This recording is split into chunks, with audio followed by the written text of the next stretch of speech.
एक घने और शांत जंगल में, जहाँ पेड़ों की छाया हमेशा गहरी रहती थी और हवा में एक अनोखी शांति घुली रहती थी, वहाँ दो बहुत ही अलग स्वभाव के दोस्त रहते थे।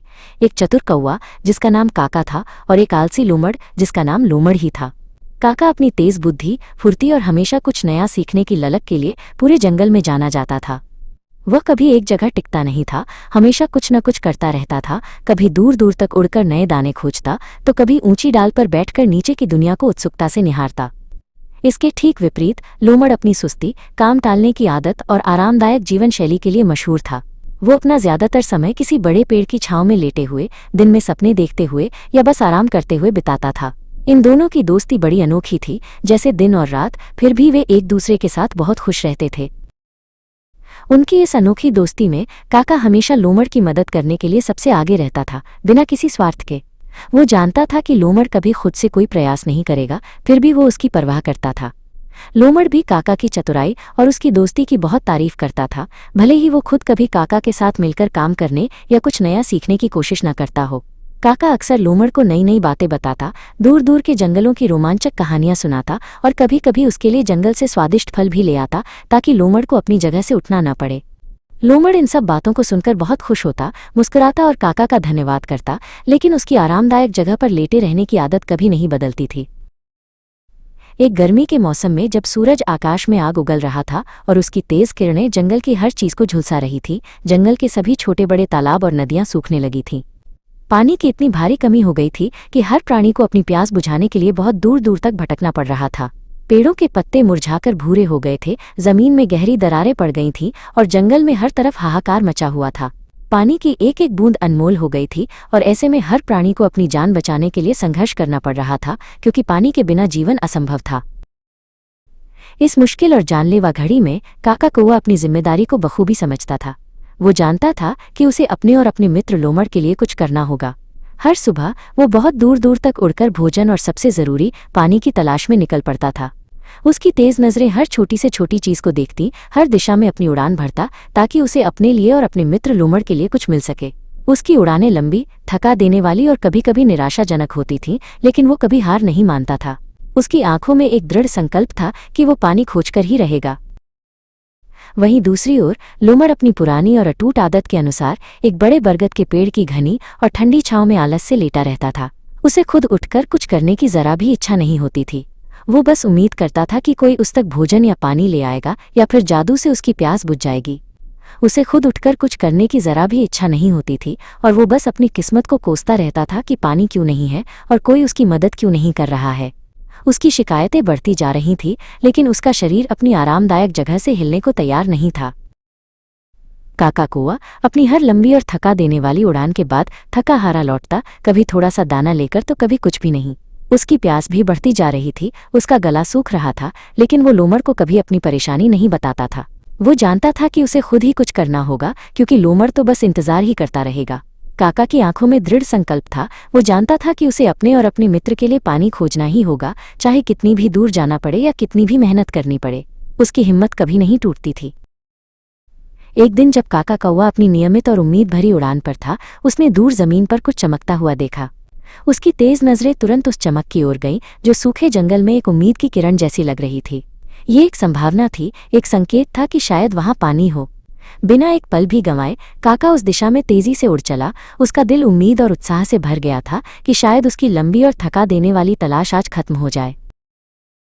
पास पहुंचने पर काका ने देखा कि वो एक मिट्टी का घड़ा था जिसमें थोड़ा सा पानी था।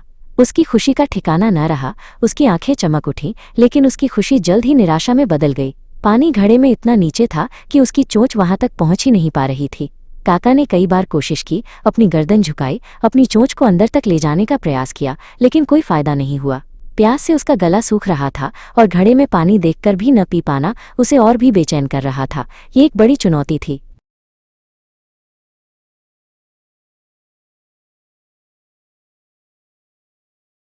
तभी काका के चतुर दिमाग में एक शानदार विचार आया, जैसे किसी अंधेरे कमरे में अचानक रोशनी हो गई हो। उसने देखा कि घड़े के पास कुछ छोटे छोटे कंकड़ पड़े हैं। उसने सोचा, अगर मैं इन कंकड़ों को घड़े में डालूं तो पानी का स्तर ऊपर आ जाएगा।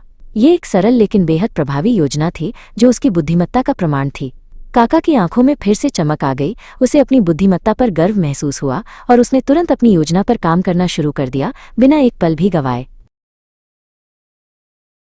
समय गंवाए काका ने एक एक करके कंकड़ उठाना शुरू किया और उन्हें सावधानी से घड़े के अंदर डालता गया। ये एक धीमा और थका देने वाला काम था, जिसमें बहुत धैर्य और लगन की जरूरत थी, लेकिन काका ने हार नहीं मानी। हर कंकड़ के साथ पानी का स्तर थोड़ा सा ऊपर उठता और काका की उम्मीदें बढ़ती जाती। उसकी मेहनत और लगन देखने लायक थी। वो जानता था कि उसकी प्यास बुझाने का यही एकमात्र तरीका है और वो इस काम को पूरा करने के लिए पूरी तरह से समर्पित था। इसी बीच लोमड़ अभी भी उसी बरगद के पेड़ के नीचे आलस से लेटा हुआ था। उसकी प्यास इतनी बढ़ गई थी कि वो अब जोर जोर से शिकायत कर रहा था, ओ मैं कितना प्यासा हूँ, कोई मुझे पानी क्यों नहीं देता। ये जंगल कितना बेकार है, यहाँ पानी ही नहीं है। वो अपनी किस्मत को कोस रहा था, लेकिन खुद उठकर पानी की तलाश करने का जरा भी प्रयास नहीं कर रहा था। उसकी शिकायतें दूर तक सुनाई दे रही थीं, लेकिन कोई उसकी मदद करने वाला नहीं था, क्योंकि सब अपने अपने लिए संघर्ष कर रहे थे। बहुत देर तक कड़ी मेहनत करने के बाद आखिरकार पानी का स्तर इतना ऊपर आ गया कि काका कौवा अपनी चोंच से आसानी से पानी पी सका। उसने धीरे धीरे और संतोष से अपनी प्यास बुझाई। ठंडा पानी उसके गले से नीचे उतरते ही उसे जीवनदान मिल गया। उसकी सारी थकान और बेचैनी दूर हो गई। और उसके चेहरे पर एक बड़ी सी मुस्कान आ गई। उसे अपनी मेहनत पर बहुत गर्व महसूस हुआ, क्योंकि उसने अपनी बुद्धिमत्ता और लगन से ये असंभव काम संभव कर दिखाया था।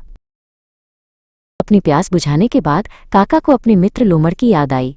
उसने सोचा कि लोमड़ भी जरूर प्यासा होगा और उसकी हालत खराब होगी। भले ही लोमड़ ने कोई प्रयास नहीं किया था, फिर भी काका अपनी दोस्ती निभाना चाहता था।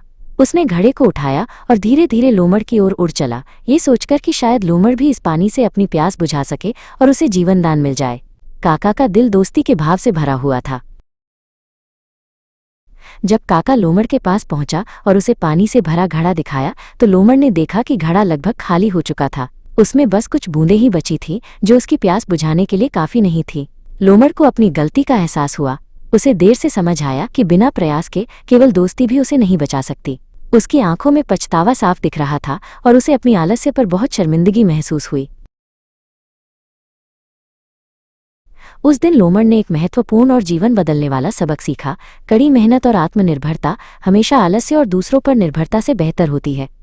उसने फैसला किया कि वो अब से खुद भी प्रयास करेगा और कभी भी किसी पर पूरी तरह निर्भर नहीं रहेगा। काका ने उसे समझाया कि जीवन में सफलता पाने के लिए खुद का प्रयास सबसे जरूरी है और ये कि हर प्राणी को अपनी समस्याओं का समाधान खुद ही खोजना चाहिए। लोमड़ ने काका की बात को दिल से मान लिया और एक नए मेहनती जीवन की शुरुआत करने का संकल्प लिया।